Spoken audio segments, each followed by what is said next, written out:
Hello दोस्तों, आप सभी का स्वागत है इसराफिल स्टडी में। आज के इस वीडियो में हम लोग शानदार तरीका से 135 और 225 का एचसीएफ मौसा ज्ञात करना सीखेंगे। तो वीडियो को शुरू से लेकर लास्ट तक देखिएगा और यदि आप चैनल पर पहली बार आए हैं तो चैनल को सब्सक्राइब जरूर कर लीजिए। तो यहाँ पर हमें 135 और 225 का एचसीएफ निकालना है, मौसा निकालना है, महत्तम समापवर्तीय। तो देखिए कैसे निकालेंगे। यहाँ पर लिखेंगे हल में संख्या है 135 और 225। तो इसका हम एचसीएफ निकालेंगे अभाज्य गुणनखंड विधि द्वारा। हम भाग विधि से भी निकाल सकते हैं और यूक्लिड विभाजन एल्गोरिथम का प्रयोग करके भी निकाल सकते हैं, लेकिन हम यहाँ पर अभाज्य गुणनखंड द्वारा निकालेंगे। तो अभाज्य गुणनखंड कैसे करते हैं, तो सबसे पहले यहाँ पर हम इस प्रकार दो लाइन खींचेंगे, ठीक है। और यहाँ पर हम इस दोनों संख्या को लिखेंगे। पहली संख्या है 135, ठीक है। फिर कॉमा लगाकर दूसरी संख्या लिखेंगे जो कि दिया है 225। अब यहाँ पर ध्यान दीजिए, हम अभाज्य गुणनखंड करेंगे तो अभाज्य संख्या जो है 2, 3, 5, 7 इस प्रकार होता है। तो पहले हम इस दोनों संख्या में 2 से भाग लगाने की कोशिश करेंगे। तो देखिए, इस दोनों संख्या में 2 से भाग नहीं लगेगा क्योंकि इसका इकाई अंक 5 है। तो अब हम इस दोनों संख्या में 3 से भाग लगाएंगे क्योंकि इस दोनों संख्या के इकाई अंक में 5 है। तो 3 के पहाड़ा में इकाई अंक में 5 आता है। तो चलिए हम 3 से इस दोनों संख्या में भाग लगाएंगे। हम यहाँ पर जो संख्या लेंगे उससे ये दोनों संख्या कटना चाहिए।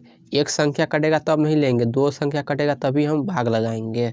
तो चलिए 3 से भाग लगा लेते हैं 135 में। तो 13 जो है 3 से भाग लगेगा 4 बार में, 4 तिया 12। तो यहाँ पर 1 बाकी होगा और यहाँ 5 है तो कितना हो जाएगा 15। 15 3 से भाग लगेगा 5 बार में, 3 पंचे 15 होता है।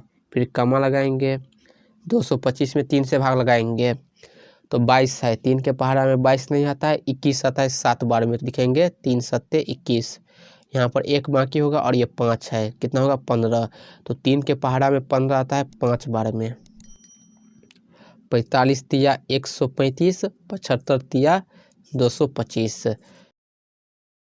अब देखिए 45 है और 75 है तो इस दोनों में अभी भी 3 से भाग लगेगा। तो फिर हम यहाँ पर 3 से भाग लगाएंगे। 45 में भाग लगेगा कितनी बार में, 3 एकन 3 और 1 बाकी होगा तो 15 होगा। 15 3 के पहाड़ा में आता है 5 बार में, 3 पंचे 15। फिर कॉमा लगाएंगे, 75 में 3 से भाग लगाएंगे, 3 दूना 6, 1 बाकी होगा और ये 5 15। तो ये 5 बार में लगेगा, 3 पंचे 15। अब यहाँ पर ध्यान दीजिए, 15 है 25 है तो 15 जो है 3 से भाग लग जाएगा, लेकिन 25 जो है 3 से भाग नहीं लगेगा। अब हम यहाँ पर ऐसी संख्या लेंगे जो इस दोनों को भाग दे सके। तो ऐसी कौन संख्या होगा दोस्तों, इस दोनों को भाग दे सके? तो वह संख्या दोस्तों 5 होगा।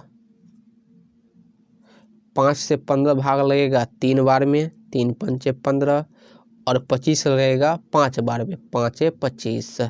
अब देखिए यहाँ पर 3 है 5 है तो 5 से सिर्फ 5 भाग लगेगा, 3 नहीं लगेगा। 3 से 3 भाग लगेगा, 5 नहीं लगेगा। तो जब हम इस प्रकार के स्टेप में आ जाएंगे तो यहाँ पर इस तरफ जो संख्या आया है ना, इन सभी को गुना कर देंगे तो हमारा एचसीएफ निकल कर आ जाएगा। एचसीएफ में जब हम अभाज्य गुणनखंड करेंगे तो हम जिस संख्या से भाग लगाएंगे वह संख्या दोनों संख्या को पूरा पूरा काटना चाहिए। इस स्टेप में कोई ऐसी संख्या नहीं है जो इस दोनों को काट सके। तो इसलिए इस तरफ जो आया है संख्या, इसे हम गुना कर देंगे तो हमारा एचसीएफ आ जाएगा। संख्या है 3 3 फिर 5, तो इसे गुना करेंगे कितना होगा, 3 तिया 9, 9 पंचे 45। तो 135 और 225 का एचसीएफ होगा 45।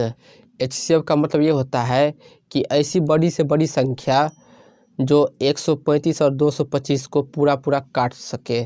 तो वह संख्या कितना है, 45 है। तो इस प्रकार हम इसे हल करेंगे। आई होप आपको वीडियो समझ आई होगी। यदि आपको वीडियो पसंद आए तो वीडियो को लाइक और चैनल को सब्सक्राइब जरूर कर लीजिए।